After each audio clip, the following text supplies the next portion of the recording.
खुलुमबाय आं सिबिरानि ब्रह्म सानसेयारि खौरां लानानै आं नोंथांमोननिसिम फिन फैबावबाय नोंथाङा जुदि चेनेलाव गोदानबा सानफ्रोमबोनि फुंनि समाव खौरां खोनासंनोबा चेनेलखौ साबस्क्राइब खालामनानै ला आरो खौरांखौ जोबजासे नायगोन होननानै आसा खालामनाय थाबाय।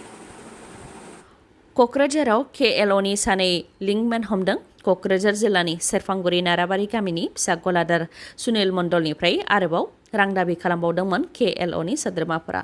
कमतापुर लिबारेशन अर्गानाइजेशन KLOनि जानानै बिष्णु राय आरो तापस राय सानैया गलादार सुनिल मण्डलनिफ्राय रां दाबि खालामनायखौ खौरां मोननानै क'क्राझार पुलिसा अपारेशन खालामनानै लिंकमेन सानैखौ हमनो हादों। रायखांनो गोनांदि सेरफांगुरि नाराबारि गामिनि सुनिल मण्डलनिफ्राय माखासे सान सिगांसो KLOनि सोद्रोमाफोरा रां दाबि खालामदोंमोन। रां हरियाव हुमखि होनायजों लोगोसे गुलिबो गावलांदोंमोन गलादार सुनिल मण्डलनि सायाव, जायजों बिथाङा जोखोम जादोंमोन आरो फाहामथाय लानो गोनां जादोंमोन। दा फिन बिथांनावनो KLOनि सोद्रोमाफोरा रां दाबि खालामबावदों, जायखौ खौरां मोननानै अपारेशन खालामनायाव क'क्राझार पुलिसा KLOनि लिंकमेन सानैखौ हमनो हादों। बिसोर सानैखौ हमनो मोननायनि उनावबो बे रां दाबि खालामनायाव सोर सोरनि आखाइ दङ बेनि सायाव सिग्रोमनाय जाबावगोन होननानै क'क्राझार पुलिसा फोरमायथिदों। बेराफारसेथिं रां दाबि खालामजानायनि थाखाय गिनानै सुनिल मण्डलनि गासैबो नखरनि सुबुंफोरा गावनि न'खौ एंगारनानै गुबुन जायगायाव खारनानै थाहैबाय। दा पुलिस आरो CRPFनि हान्जाया सुनिल मण्डलनि न'खौ पहरा होगासिनो दं होननानैबो फोरमायथिदों। बाक्सा जिल्लायाव फिसाज्लायानो बिफाखौ बुथारदों। माब्लाबा फिसाज्लायानो बिमाखौ बुथारनाय आरो माब्लाबा फिसाज्लाया बिफाखौ बुथारनाय जाथाय जाफ्लेबाय थानायखौ खोनानो मोन्दों। बे खेबाव बाक्सा जिल्लानि मसलपुर पुलिस थानानि सिङाव थानाय लखिपुर A ब्लकनि धुमनि चकआव फिसाज्लायानो बिफाखौ गोबौ हाथियारजों दाननानै बुथारदों। फिसाज्लानि मुङा दिलीप देखा आरो बिफानि मुङा बंसि देखा। नखरनि जेंनाखौ लानानैनो फिसाज्लाया बिफाखौ दानथारदों। मिथिनो मोननाय बायदिब्ला दिलीप देखाया बिगुमैनि न'आव थांनानै बिगुमैखौ गावसोरनि न'आव फैनो नांला होननानै बादा हैदोंमोन। बेराफारसेथिं दिलीप देखानि बिफाया बिजामादैखौ फैनो हेंथा होनायखौ होबथादोंमोन। बेयावनो बिफा फिसाज्लानि गेजेराव दान्थे बिदान्थे जादों आरो फिसाज्लाया बे समावनो मिथिस्लाबलायालासे गोबौ हाथियारजों बिफाखौ बुथारनायनि उनाव दा फिसाज्ला दिलीप देखाया खारखुमानानै दङ। बिफाखौ दानथारनायनि अनगायैबो सिगांनि समावबो फंबायखौबो बुथारनो नाजानायनिबो अजद फैदों दिलीप देखानि सायाव। Directorate of vigilance and anti corruption Assam हान्जानि जेयाव साफानि उनाव साफा नांदों रां जाख्ल'ग्रा सोरखारि मावथिफोरा। नाथाय बे जेखौ नों आं रायजो राजाफ्रासो सानो नांगोन। बे खेबाव पुलिस अफिसियेलानो directorate of vigilance and anti corruption Assam हान्जानि जेयाव नांदों। तामुलपुर जिल्लानि दारांगामेला पुलिस आउटपस्टनि एसिस्टेन्ट साब इन्सपेक्टर गपाल दलेया रां लानायनि दायाव हमजादों। गारिनि मोनसे केसखौ लानानै 10,000 रां दाबि खालामदोंमोन एसिस्टेन्ट साब इन्सपेक्टर बिथाङा। बेनि उनाव सावरायलायनायनि गेजेरजों 7,000 रां होनाय आरो लानायनि खोथा जाबायमोन। नाथाय रां बिग्राया स्रोदै directorate of vigilance and anti कराप्सन हान्जानो मिथिहोनानै बिथांमोनहा जयैनो सोलो खालामनानै रां लाफुबाय थानाय समावनो रांजों लोगोसे एसिस्टेन्ट साब इन्सपेक्टर गपाल दलेखौ हमनो हादों। मानसि बुथारनायनि दायाव हमजानाय आइलाबिउआ खारखुमाबाय। आइलाबिउ तालां आरो साबा गासै 6 केदिफोरा मेघालयनि जवाई जिल्लायाव थानाय जोबथेसालिनिफ्राय खारखुमाबाय। सानै मानसि बुथारनायनि दायाव आइलाबिउ आरो रमेश ठाकरआ माखासे सान सिगां मेघालय पुलिसजों हमजादोंमोन। दुथांफोरा टेक्सि ड्राइभारजों लोगोसे गुबुन सासे सुबुं सानैखौ बुथारदोंमोन, जायनि थाखाय सानैखौबो मेघालय पुलिसा हमदोंमोन। नाथाय दा जोबथेसालिनिफ्राय सानैबो खारखुमाबाय।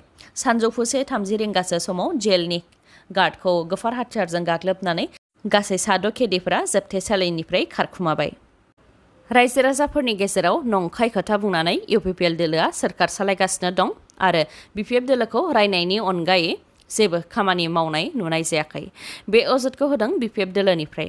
24 नं मसलपुर आथियाबारि VCDCनि मेम्बार गिरेन रामसियारिखौ BPF दोलोनि सोद्रोमाफोरा बुदों होनानै अजद होनायखौ लानानै 24 नं मसलपुर ब्लक कमिटि BPFनिफ्राय खौरांगिरि मेल। बिथांमोनहा फोरमायथिबावदों दि आथियाबारिनि नांज्लायनायाव UPPLनिखौ BPFनिया बुदों होननाया नंखाय खोथा। रायजो राजानि गेजेराव BPFनि मुंखौ गाज्रि खालामनो थाखायसो बिथांमोनहा नंखाय खोथा फोसावदों। बेनि अनगायैबो बिथांमोनहा बुंथिबावदों दि 24 नं मसलपुर बियाबनि सिङाव अदालबारियाव 3,000 BPFनि सोद्रोमाफोरा UPPL दोलोआव हाबदों होननाया रावाबो नंखाय आरो UPPL दोलोनि बे मिटिंआव 3,000 सुबुङानो जमा जायाखैमोन। जायफोरखौ बे मिटिंआव लानानै फैनाय जादों बिथांमोननि सिगाङावबो माखासे नंखाय खोथा बुंनानैसो मिटिंआव लाबोनाय जादों होननानै बुंथियो। जायनाखि थांनाय BPF सोरखारनि समाव PMAY न'नि आइडिनि थाखाय दैथायहरनाय जादोंमोन बेयो दा सौफैबाय। बे आइडिखौ लानानैनो UPPL दोलोनिया राजखान्थि खालामदों।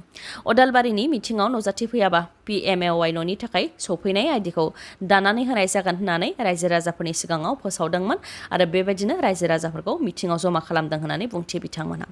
बेनि अनगायैबो BPFनि मावथि जानायनि थाखाय गोबां दुखुथिया आइजोफोरखौबो अरुणोदय बिथांखिनिफ्राय गोजानाव दोनदों। बेनि थाखाय बेनि सायाव आसाम सोरखारखौ नायबिजिरनो थाखायबो खावलायहरो बिथांमोनहा। लोगोसे BPF दोलोनिफ्राय बुंथिबावोदि UPPL सोरखारा रायजो राजाफोरनि सिगाङाव नंखाय खोथा बुंनानैसो सोरखारखौ सालायगासिनो दं। बिसायख'थिनि सिगां मोनफ्रोमबो सेल्फ हेल्प ग्रुपनो 75,000 राङै होनो खोथा होदोंमोन। नाथाय 75,000 रां होनाया गोजाननि खोथा। दा 20 लाख रां होनो होननानै साधारन रायजो राजाफोर आरो आइजोफोरखौ लब दिन्थिबावदों। नाथाय 20 लाख रां होनायनि सोरखारनाव जेबो बिथांखियानो गैया। ओरैनोसो रायजो राजानि सिगाङाव नंखाय खोथा बुंथिदों होननानै फोरमायथियो। बिसायख'थिनि समाव मोनसे भट मोनसे साख्रि होनायनिबो खोथा बुंथिदोंमोन। परिबर्तन सोरखार लाबोनायनिबो खोथा बुंथिदोंमोन। बेबायदिनो गेदेर खोथा फोसावदोंमोन जायनि थाखाय रायजो राजाफोरा सोरखारनिफ्राय गोबां आसा दंमोन। नाथाय दा BPF दोलोखौ रायनायनि अनगायै जेबो खामानि मावनाय नुनो मोननाय जायाखै आरो BPF दोलोनि मुंखौ रायजो राजानि सिगाङाव माबोरै गाज्रि खालामनो हायो बेयावसो नांथाबनायखौ नुनो मोनदों होननानै बुंथियो बिथांमोनहा। बेफोरनि अनगायैबो राकेश ब्रह्मआबो 3 दाननि गेजेरावनो हानि पाट्टा होनायनि खोथा होदोंमोन। नाथाय 3 दाना बारलांबाय। बेनिखायनो फिन 3 दान होबावो।